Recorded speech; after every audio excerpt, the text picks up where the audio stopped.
What's up, guys? It's the Farooqi brothers back with another video. And today for you guys, we're going to be talking all about the DCEU Multiverse, kind of giving you guys more explanation of how it works. We've been seeing, a whole host of different opinions in our comment section last few videos and on Twitter.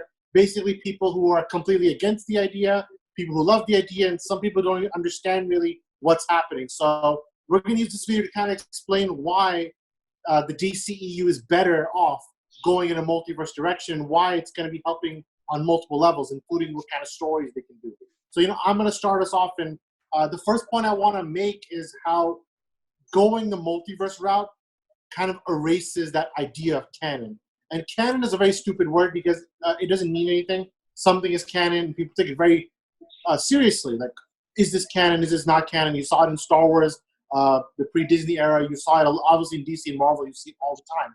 So for the DCEU, people took canon as like a slight against other creatives. For example, if Zack Snyder was doing something different with Superman or creating a more violent or darker Batman, people took that as, this is not canon, this is not close to what we're used to. But guess what? Now if you're going into a multiverse, it doesn't matter anymore because everything is valid and everything is canon, right? So that's the main point I wanted to make to start with, is that all your favorite interpretations now, it doesn't matter if you're a Bale fanatic, if you love Ben Affleck, if you love Michael Keaton, it doesn't matter. It's all canon now, and they're all going to be used one way or another down the line, I would say. So I'm going to start with Zion on this next question. I'm going to give you a quick prompt, like, well, how do you think this can help like creatives going forward, especially guys like Zack Snyder? Well, I mean, just for all the points you mentioned, he was so critically and not necessarily financially, but critically, they really, went hard on his film because of the creative direction he took with these characters, with Batman, Superman, presenting them in this more darker and more realistic fashion. But now those complaints from critics or fans or viewers, it holds no meaning because of what you said. The multiverse introduces that.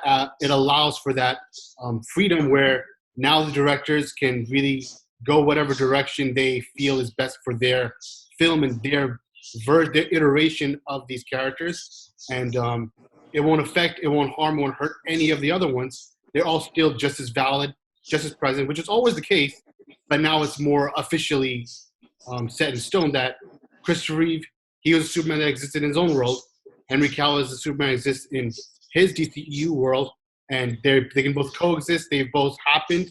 And one doesn't overwrite. One doesn't ruin the other. And even the one character, Henry Cavill himself, can exist in multiple ways and not have it be bouncing off each other. If Henry Cavill is a certain way in Shazam 2, that has nothing to do with Black Suit Superman and Zack Snyder Justice League. So even the same actor, if Patty Jenkins does something very different with Wonder Woman and Wonder Woman 84, that's not going to be like, oh, it didn't fit with BVS where she's supposed to be, devoid of, humanity because of what happened.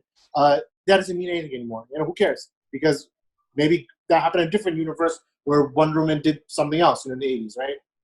So that's kind of my main thought on this one. So I'm going to pass it over. What are your thoughts, especially when it comes to kind of the next phase of storytelling, the different kind of ideas they can pull off?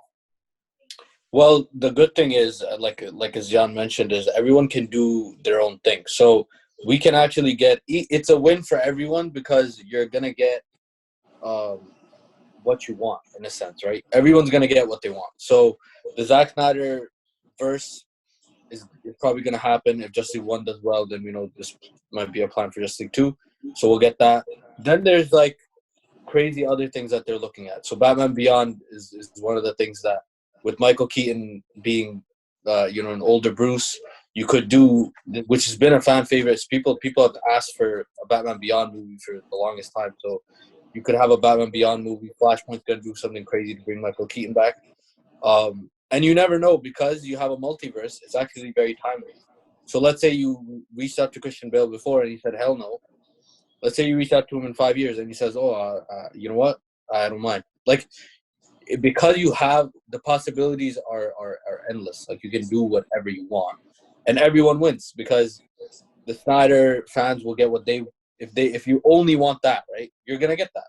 And if you want an MCU flavored DCEU, well, they're going to have their solo films that are going to be less to Zack's flavor, right? So everyone is gonna get what they want, and then there's gonna be new projects that I think everyone is excited for, like Batman Beyond. So basically, the possibilities are endless. Samir, when it comes to the multiverse, are there any project that you would want to see out of DC?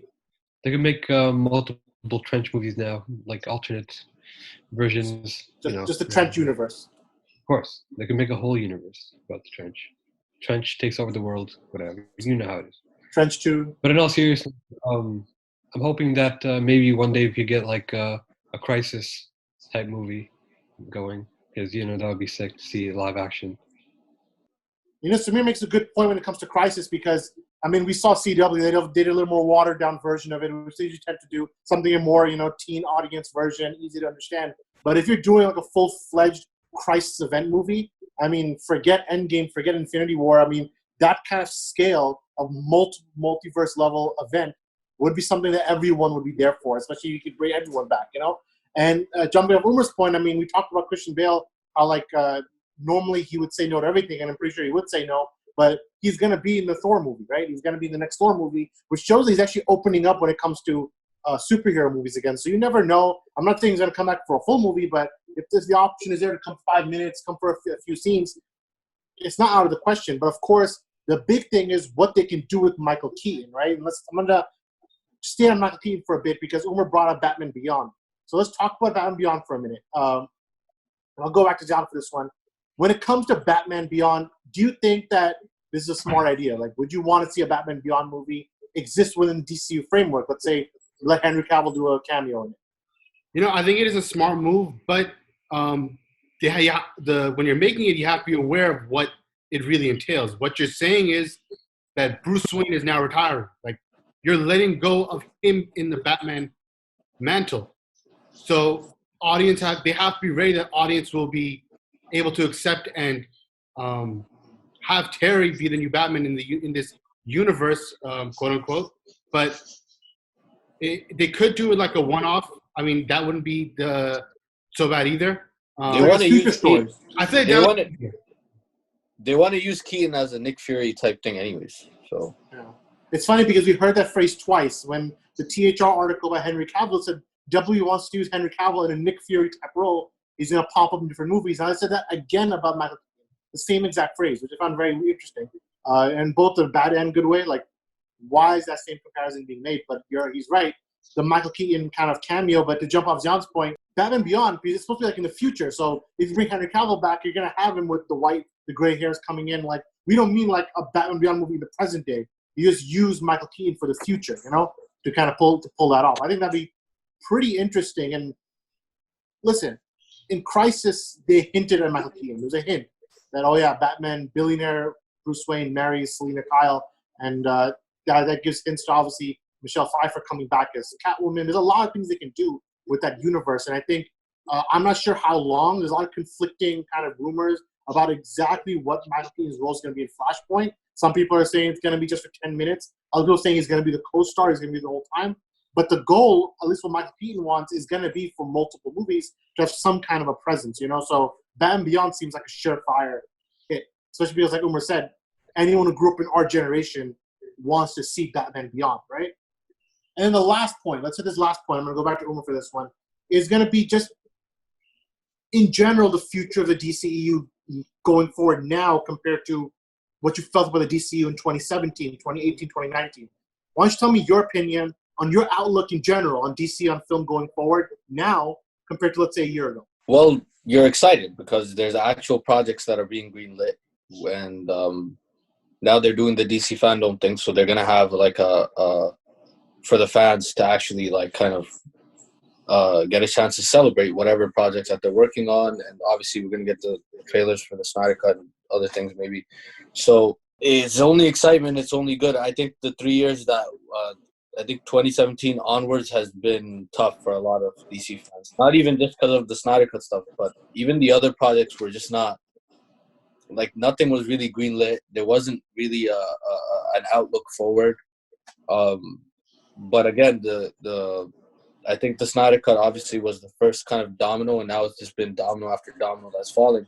And we haven't even seen, like, you haven't even talked about Matt Reeves' Batman yet. Like, that, it shows you, like, that there's so many projects that are going to be happening. And I think they're actually just gonna drown out the MCU, because the MCU right now is at a phase right now where they're transitioning after Avengers Endgame. And DC has an opportunity right now to really push their projects forward and make their projects like basically become the forefront of superhero movies. So there's only excitement. And you're 100% right about that. And speaking of the forefront of superhero movies, I mean, I'm with Samir. The fact that the Trench movie gets the second, third. I want an HBO Max series to complement it. Let's me and John are gonna kill you both. But me and Samir will be there day one. Actually, Samir's gonna have to review for it. Of course. All right. So, what do you guys think about DC Multiverse? Do you guys want to see more stories like this? Do you want to see more solo stories? What is your preference for this universe going forward? Let us know in the comments below and join the debate. This is the Farooqi brothers. We'll see you next time. Peace out.